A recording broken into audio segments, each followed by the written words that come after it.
രാഷ്ട്രീയത്തെ അപ്പാടെ ഉലച്ചുകൊണ്ട് മുൻ മുഖ്യമന്ത്രിയും നിലവിലെ പ്രതിപക്ഷ നേതാവുമായ പിണറായി വിജയന്റെ വസതികളിൽ എൻഫോഴ്സ്മെന്റ് ഡയറക്ടറേറ്റ് നടത്തിയ റെയ്ഡ് തികഞ്ഞ രാഷ്ട്രീയ വേട്ടയാടലാണെന്നത് വ്യക്തമാണ്.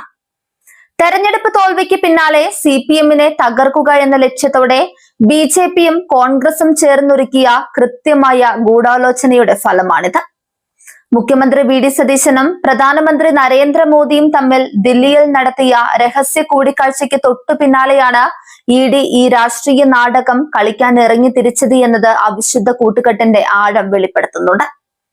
ശശിധരൻ കർത്തയുടെ ഉടമസ്ഥതയിലുള്ള CMRL കമ്പനിയുമായി ബന്ധപ്പെട്ട കള്ളപ്പണം വെളുപ്പിക്കൽ കേസിലാണ് EDയുടെ ഈ അപ്രതീക്ഷിത ആക്രമണം. പിണറായി വിജയന്റെ മകൾ വീണ വിജയന്റെ എക്സാലോജി കമ്പനി ബാങ്ക് അക്കൗണ്ട് വഴി കൃത്യമായി നികുതി ഈടാക്കി നിയമപരമായി വാങ്ങിയ പണത്തെ അഴിമതിയെന്ന് ചിത്രീകരിക്കാനാണ് ഇവിടെ ശ്രമം നടക്കുന്നത്.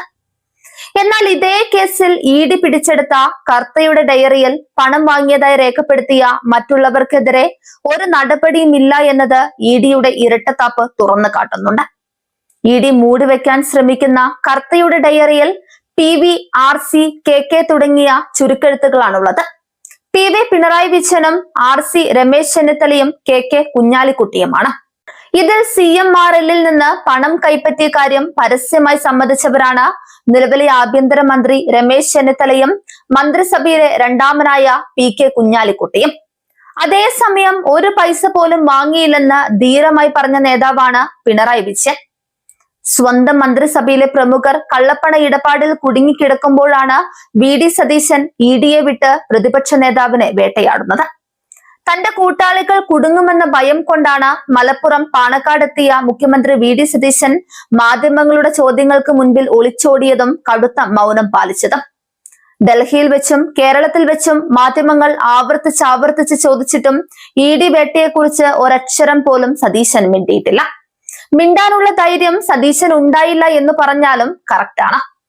സ്വന്തം പോലീസിന്റെ വീഴ്ച മറയ്ക്കാനും ആഭ്യന്തര വകുപ്പിലെ നാണക്കേട് ഭയന്നുമാണ് മുഖ്യമന്ത്രിയുടെ ഈ വായടക്കൽ. EDയെ ഉപയോഗിച്ച് പിണറായി വിജയനെ ഒതുക്കാമെന്ന് കരുതിയ സംഘപരിവാറിനും കോൺഗ്രസിനും കനത്ത തിരിച്ചടിയാണ് ദേശീയതലത്തിൽ നിന്നും ലഭിക്കുന്നത്. ഈ വേട്ടയാടലിലൂടെ പിണറായി വിജയൻ എന്ന പോരാളി കൂടുതൽ കരുത്തനായി മാറിയെന്നാണ് ദേശീയ മാധ്യമങ്ങൾ ഒന്നടങ്കം റിപ്പോർട്ട് ചെയ്യുന്നത്. തെരഞ്ഞെടുപ്പ് തോൽവിക്ക് പിന്നാലെ പ്രതിരോധത്തിലായ പിണറായി വിജയൻ തുടർന്നുള്ള പോരാട്ടത്തിലേക്ക് പാർട്ടിയെയും പ്രവർത്തകരെയും ഒന്നിപ്പിക്കുന്ന ചാലക ശക്തിയായി മാറിയെന്നാണ് ദി ന്യൂ ഇന്ത്യൻ എക്സ്പ്രസിന്റെ റിപ്പോർട്ടിൽ പറയുന്നത്. BJP-ക്കും കോൺഗ്രസിനുമെതിരായ വലിയ പോരാട്ടത്തിലേക്ക് മുഷ്ടി ചുരുട്ടി പിണറായി എന്നാണ് ദി ഹിന്ദുവിന്റെ പരാമർശം. പ്രതിപക്ഷ പാർട്ടികൾ കോൺഗ്രസിനെ വിമർശിക്കുന്നതിനൊപ്പം പിണറായി വിജയന് ഐക്യദാർഢ്യം പ്രഖ്യാപിക്കുന്നത് ചൂണ്ടിക്കാട്ടിയിരിക്കുകയാണ് ഡെക്കാൻ ഹെറാൾഡ്. DMK അധ്യക്ഷൻ MK സ്റ്റാലിൻ, ആം ആദ്മി പാർട്ടി നേതാവ് അരവിന്ദ് കെജ്രിവാൾ എന്നിവർ BJP-യുടെ പ്രതിപക്ഷ വേട്ടയെ വിമർശിക്കുന്നതിനൊപ്പം കോൺഗ്രസിന്റെ നിലപാടിനെ ചോദ്യം ചെയ്തിട്ടുമുണ്ട്. RJD നേതാവ് തേജസ്വി യാദവ്, തൃണമൂൽ കോൺഗ്രസ് നേതാവ് മെഹുബ മൊയ്ത്രി എന്നിവരും പിണറായി വിജയനെ പിന്തുണച്ചവരിലുണ്ട്. EDക്കെതിരെ കേരളത്തിൽ CPM നടത്തിയ പ്രതിഷേധത്തെ കോൺഗ്രസ് ഒഴികെയുള്ള പ്രതിപക്ഷ പാർട്ടികൾ പിന്തുണയ്ക്കുകയും പിണറായി വിജയന് ഐക്യദാർഢ്യം പ്രഖ്യാപിക്കുകയും ചെയ്യുമ്പോൾ രാഹുൽ ഗാന്ധി, പ്രിയങ്ക ഗാന്ധി, മല്ലികാർജുൻ ഖാർഗെ എന്നിവർ നിശബ്ദരാണ്. ED ഓഫീസുകൾക്ക് നേരെയും സംസ്ഥാനത്തുടനീളവും ശക്തമായ ജനകീയ പ്രതിരോധമാണ് CPIM ഉയർത്തുന്നത്. ഈ വേട്ടയാടലിനെ രാഷ്ട്രീയമായും നിയമപരമായും നേരിടുമെന്ന് CPIM സംസ്ഥാന സെക്രട്ടറി MV ഗോവിന്ദനും ജോൺ ബ്രിട്ടാസ് MPയും വ്യക്തമാക്കിയിട്ടുണ്ട്.